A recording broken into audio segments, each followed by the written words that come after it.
آئیے ایک ایسے امام کے جانثار کا تذکرہ کروں اس کا احوال بہت کم بیان کیا جاتا ہے۔ ویسے امام کے انصار، امام کے اقربا کتنے تھے،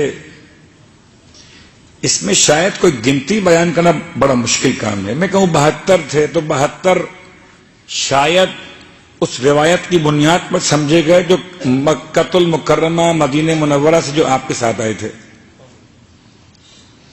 کتنے اقربا ایسے ہیں، کتنے انصار ایسے ہیں جو امام کے ساتھ آئے نہیں تھے، بعد میں شامل ہوئے، اور تا قیام قیامت تک امام کے انصار بڑھتے رہیں گے۔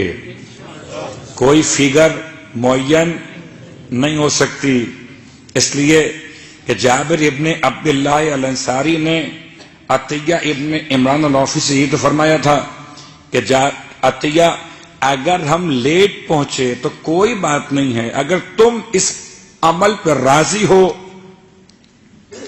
اس اقدام پر راضی ہو مولا حسین کے، تو پروردگار تمہیں اس قوم کے ساتھ محشور کر دے گا۔ لیکن ایسا ناصر ہے امام کا جس کی عمر ہے 36 سال۔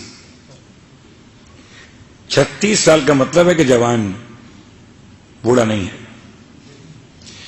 اور قبلہ کوئی بڑھاپے میں امام کا ساتھ دے تو شاید ہم یہ کہہ سکتے ہیں جی اب تو سوچ کر کے جی اب کیا کرنا جی کر، بہت ڈرتے ہوئے کہتا ہوں۔ مجھ جیسے انسانوں میں اگر کوئی سوچ کے امام کا ساتھ دے، امام کی بات تو امام کی ہے۔ اب تو ہم دیکھتے ہیں مسجدوں میں بھی لوگ یہ سوچ کر حج پر یہ سوچ کے آتے ہیں اب تو کچھ نہیں کر سکتے، لاؤ حج ہی کر لیں۔ تو جب کچھ نہیں کر سکتے لاؤ امام کی مدد کر دیں۔ اللہ یعوذ باللہ من ذالک، ایسے لوگ بھی ہوں گے۔ لیکن جوان کی اہمیت زیادہ کیوں ہے؟ اس لیے جذبات بھی ہیں، خواہشات بھی ہیں، نفس امارہ کا دباؤ بھی ہے، اور ان تمام تر مخالفتوں کے باوجود اگر وہ امام کی نصرت کرے تو لائق سب سلام ہے، سب سلام۔ اور اسی لیے ایک ایسے غلام بنام جس کا نام ہے سلیمان ابن رزین، اور اس کو زیارت ناہیہ میں امام زمانہ علیہ السلام نے یاد کیا۔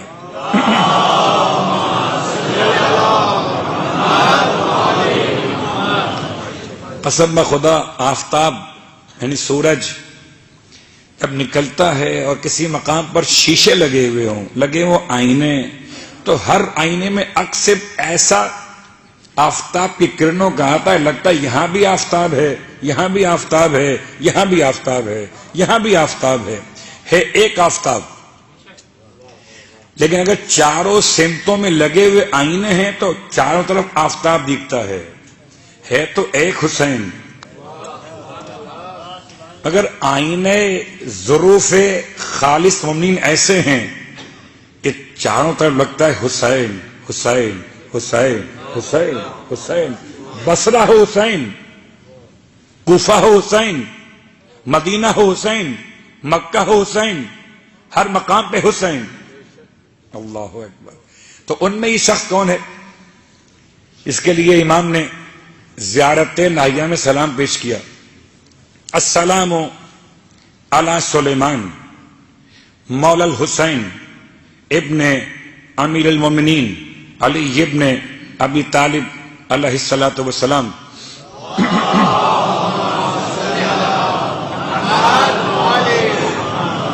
وَلَعَنَ اللَّهُ قَاتِلِهِ سلیمان ابن عوف الحضرمی۔ شاید کربلا کے شہیدوں میں، امام کے ناصروں میں یہ عجیب ہے کہ شہید کا نام بھی سلیمان ہے اور قاتل کا نام بھی سلیمان ہے۔ شہید کا نام بھی سلیمان اور اس شہید کے قاتل کا نام بھی سلیمان۔ یہ کون شہید ہے؟ یہ وہ ہے جو امام علیہ السلام کے ساتھ مدینے سے مکے پہنچا ہے، اور جب امام علیہ السلام نے اپنے ایک سفیر کو جانب کوفہ روانہ کیا تو ایک سفیر جانب بصرہ روانہ کیا تھا۔ یہ امام کا سفیر جانب بصرہ ہے، سلیمان ابن رزین مولا الحسین، وہی غلام حسین ہے۔ یہ کیا شوق تھا اس کو جانے کا، کیا جذبات تھے، اللہ اکبر! آسان نہیں ہے مکہ سے بصرہ جانا، مکہ سے بصرہ۔ اگر آپ کو اندازہ ہو کہ خود کوفے سے بصرہ بہت دور ہے، تو مکے سے بصرہ یعنی بلحاظ سفر اس کا سفر سخت تر ہے کوفے کے مقابلے میں۔ اور گیا، مولا کے قدم چوم کے گیا، مولا کے ہاتھ چوم کے گیا، مولا میں جاؤں گا، مجھے خط دیجیے۔ جانتے ہو بصرہ میں کون ہے؟ اس وقت حکومت کس کے ہاتھ میں ہے؟ عبید اللہ ابن زیاد کے ہاتھ میں۔ تو اگر یہ اندازہ ہو جائے کہ گورنمنٹ کتنی خوفناک ہے، تو شاید بہت سے جانے والے جانے سے انکار کر دیں۔ سلام ہو، ہمارا کیا سلام، ہم تو غلام ہیں، جب زمانے کے امام کا سلام ہو تو ہم تو جھک کر ادب کے ساتھ کہتے ہیں حسین کے ناصر تو ہمارا آقا ہے مولا، ہماری جانیں قربان، ہمارے والدین قربان، امام کے ہر اس ناصر پر اس کو زمانے کے امام نے سلام کہا ہے۔ السلام علی سلیمان مولا الحسین۔ یہ بڑی تیزی کے ساتھ کبھی موسم و حالات کے اعتبار سے آہستہ آہستہ بصرہ پہنچ گئے۔ اختلاف روایت کے 5 افراد کے نام امام کا یہ خط ہے یا دیگر افراد کے نام بھی شامل ہیں۔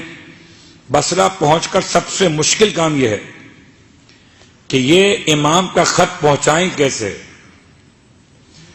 ان مشکل حالات میں اپنا تعارف کرایا، اور ایسا تعارف کرایا کہ وہی جملہ استعمال کیا جو امام نے خود مدینہ منورہ میں کیا تھا۔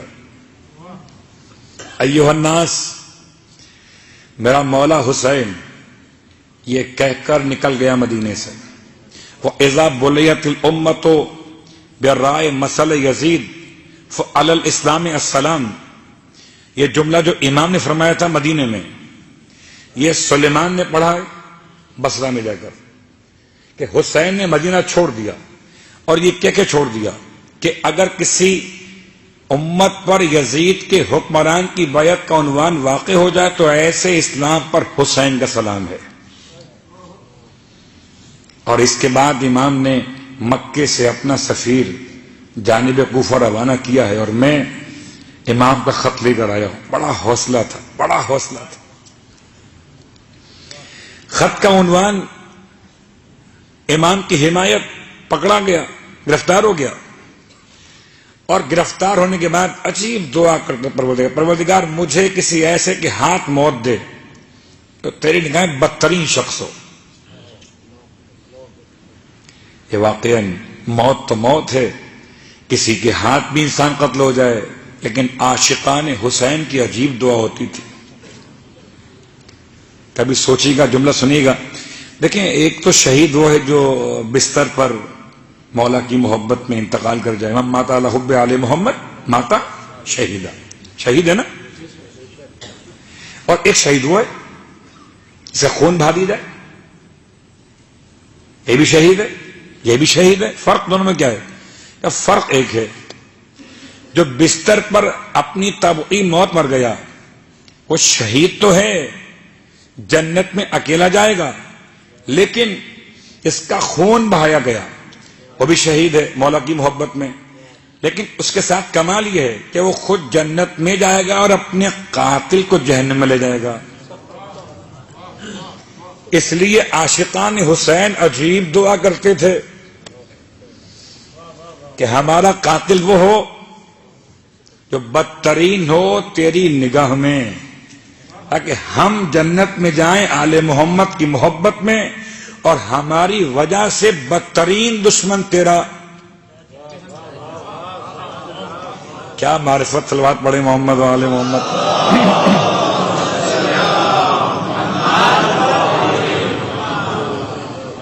ٹھیک، یہ کچھ فلسفہ واضح ہوا کہ یہ جملے کیوں کہے جاتے تھے کہ بدترین شخص. بدترین شخص کا مطلب پتہ ہے کیا ہے؟